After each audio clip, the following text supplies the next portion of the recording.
Olá, oitavo ano, tudo bem com vocês? Eu sou a professora Luciana. Estamos aqui para mais uma aula de história referente à semana 8, de 22 a de 26 de junho. E continuando aí na onda das grandes revoluções, vamos falar hoje um pouquinho sobre a Revolução Francesa, tá? Como nós já estudamos o conceito de revolução e também nós já sabemos que revolução significa uma grande e profunda transformação, nós já podemos aí adivinhar que a Revolução Francesa causou então uma profunda transformação na forma de governo, na sociedade e em todos os pontos aí da França, tá? Quais fatores levam à Revolução Francesa, pessoal? Principalmente o sistema de governo, a monarquia absolutista, tá? Já que este rei, né, que surgiu lá no início lá da Idade Moderna, este rei nasce lá na Idade Moderna com os poderes absolutos. Este rei ele passa a controlar tudo, a economia, a justiça, a política e até mesmo a religião dos países. Os primeiros países a se formarem, as primeiras monarquias absolutistas a se formarem, foram Portugal, Espanha, Inglaterra, mas foi na França que este poder absoluto, que este poder todo nas mãos dos reis, né, que a gente chama de antigo regime, se caracterizou e ganhou mais força, tá? A sociedade francesa, ela era uma sociedade de privilégios, em que o primeiro e o segundo estado, que eram formados pelo clero e pela nobreza, viviam, né, nas vantagens. Por exemplo, não trabalhavam, não pagavam impostos e eram sustentados pelos impostos que o povo, né, os membros do terceiro estado pagavam, né? E quem fazia parte de cada um desses estados? O alto clero, os bispos, os abades e os cônicos, e o baixo clero, né, os padres mais pobres, porém também tinham privilégios, formavam o clero. O rei, sua família, e nobres como condes, duques, marqueses e viscondes formavam a nobreza, ou seja, o primeiro e o segundo estado, que tinham privilégios. Não trabalhavam, viviam no luxo, na ostentação, e não pagavam impostos. O povo, ou a plebe, que formava o terceiro estado, era composto por camponeses, médicos, comerciantes, banqueiros, pequenos empresários, artesãos, comerciantes, camponeses e os sansculottes, que eram os assalariados e os desempregados, os aprendizes. E os comerciantes, pessoal, aqui entra um detalhe importante. Os comerciantes formavam a burguesia, tá? Havia a alta burguesia, que eram os ricos e poderosos comerciantes, como os banqueiros, por exemplo, e a pequena burguesia, que eram os pequenos comerciantes.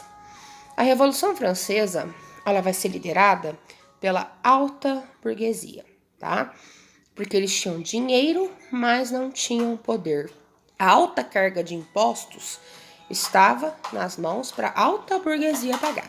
Todo o terceiro estado, todo o povo trabalhava muito e tinha a responsabilidade de pagar impostos para manter o clero e a nobreza, tá? Só que a burguesia, como eles tinham muito dinheiro e eles queriam exercer cargos políticos, não podia. Por quê?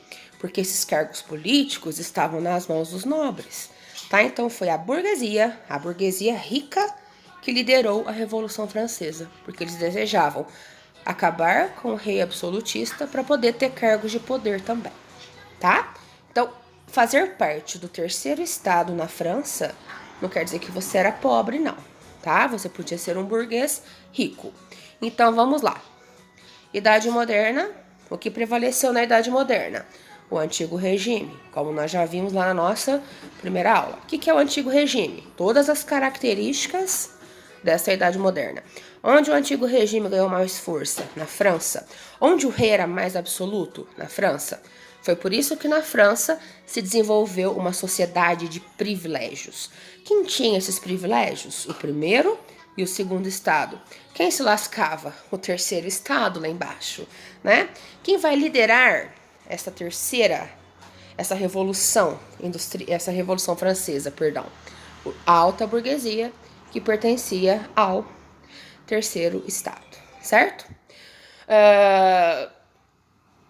Lá na França também, né, como nós já vimos, se desenvolvem, né, as ideias iluministas de igualdade, de liberdade, de que todos eram iguais perante a lei, perante o Estado, de que todos tinham direitos. Então foram as ideias iluministas, né?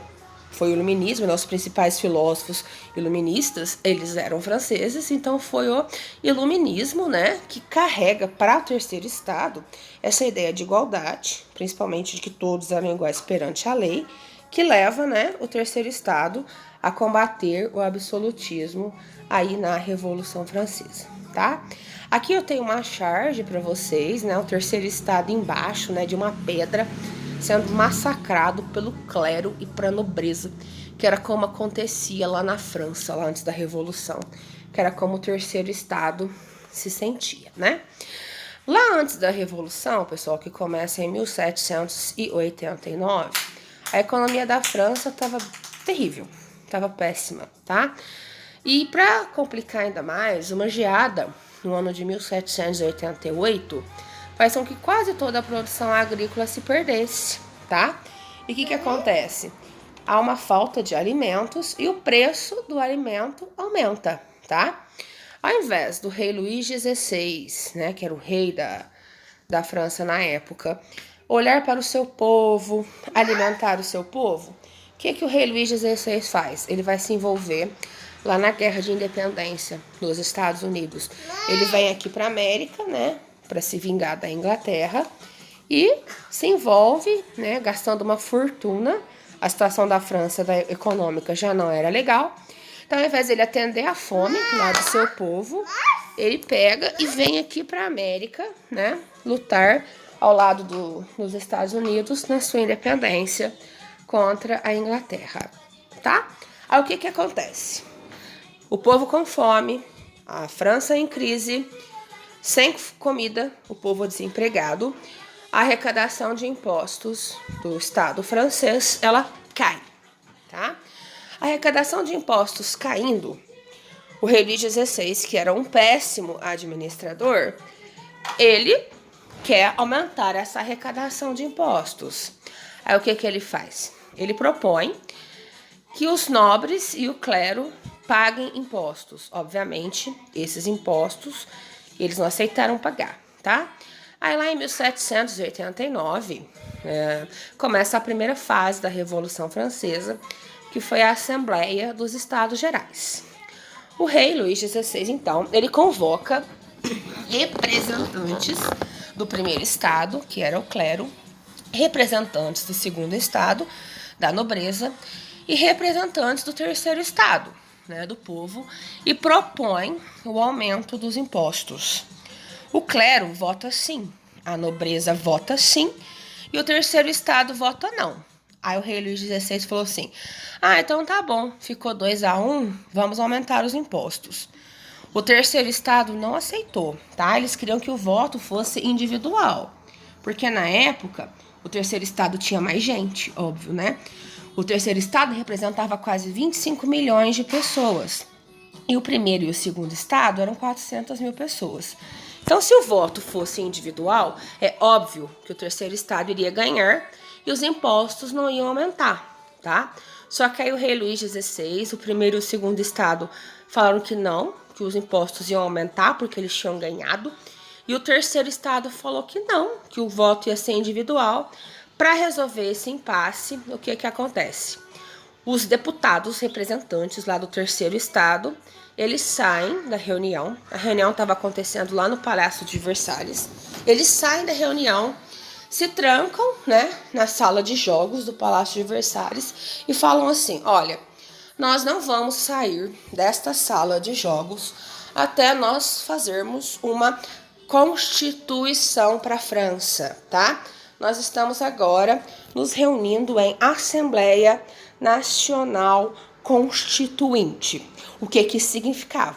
Se a França tivesse uma Constituição, o absolutismo iria cair, ou seja, o rei Luís XVI não teria mais o poder absolutista, certo?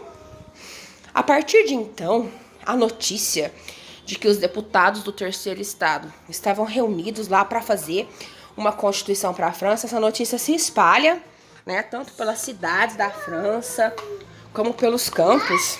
E os camponeses e os trabalhadores urbanos se unem, né, e chegam na prisão Bastilha, tá? No dia 14 de julho de 1789, o povo chega e toma a prisão Bastilha, que é o símbolo do absolutismo monárquico na França. Por quê? Porque lá os reis absolutistas franceses prendiam todo mundo que era contra o regime deles, tá? A tomada da Bastilha, no dia 14 de julho de 1789, ela dá início à Revolução Francesa e hoje ela é comemorada na França como a maior data nacional do país, tá? O 14 de julho. Neste momento em que a Bastilha é tomada, o rei Luís XVI pergunta, né, para alguns de seus colaboradores: é uma revolta? Aí o seu colaborador responde: não, majestade, é uma revolução, tá? Aí o que acontece, pessoal?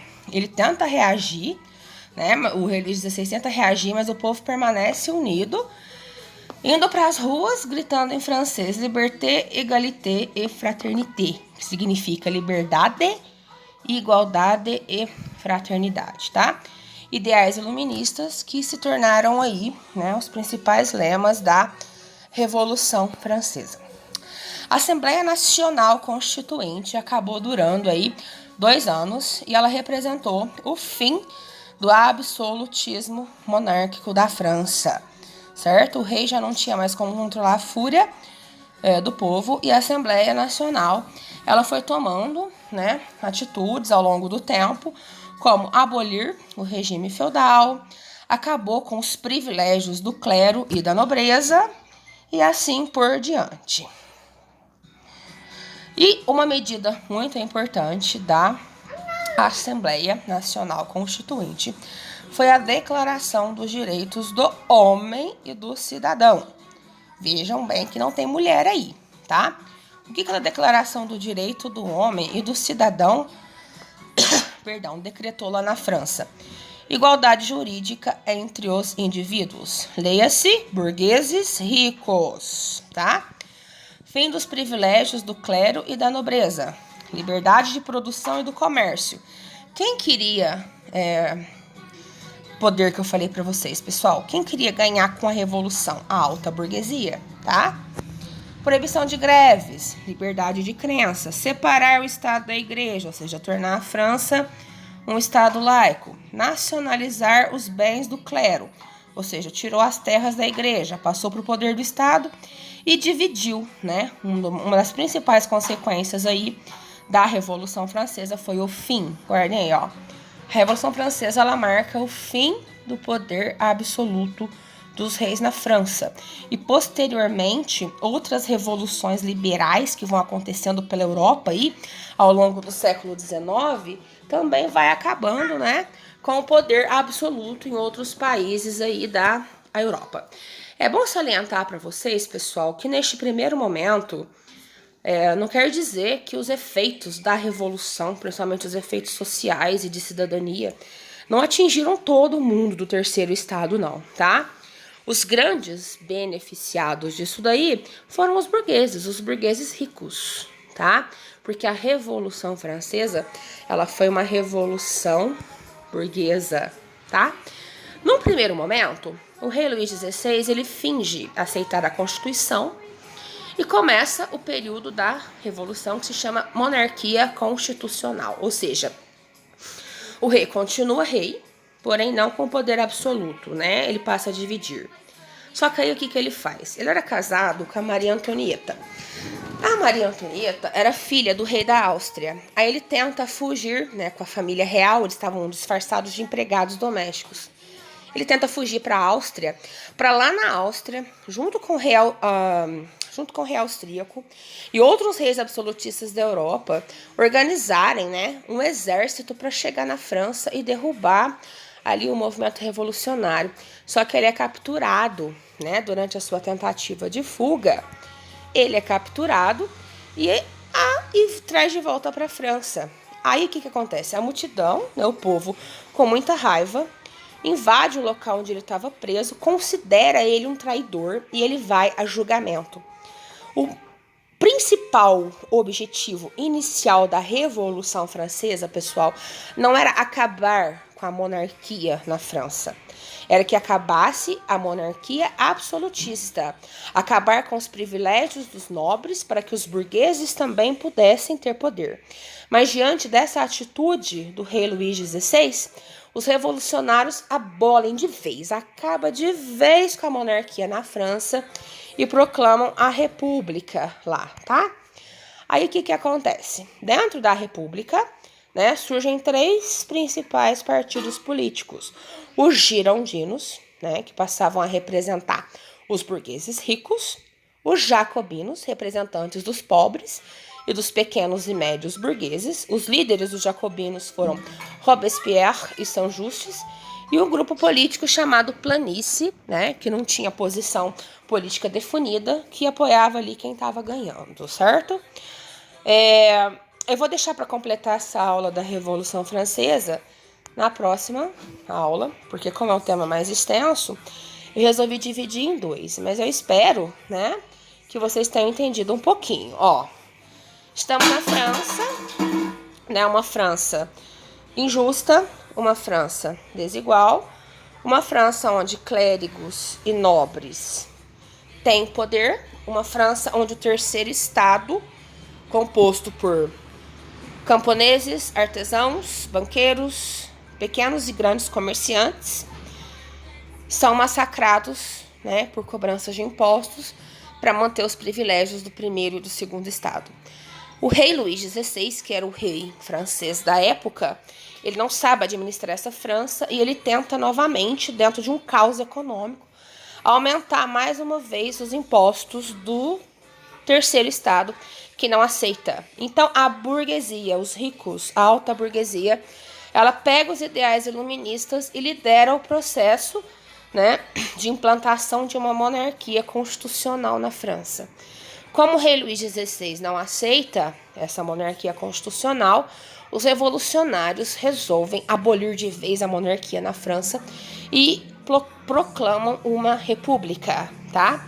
Onde surgem 2 principais partidos políticos, os jacobinos e os girondinos. Nesse meio tempo aí, tá? O rei é preso, mais pra frente nós vamos ver que ele é guilhotinado, tá? Uma das principais conquistas aí dos burgueses durante a Revolução, a fase da Assembleia Nacional Constituinte, foi a Declaração dos Direitos do Homem e do Cidadão. No primeiro momento, ela privilegia só os burgueses ricos, mas com o passar dos anos, os ideais da Revolução Francesa vai se expandindo, né, para toda a população das sociedades ocidentais. Pessoal, um abraço. Dúvidas estaremos à disposição na quinta-feira. Até a próxima.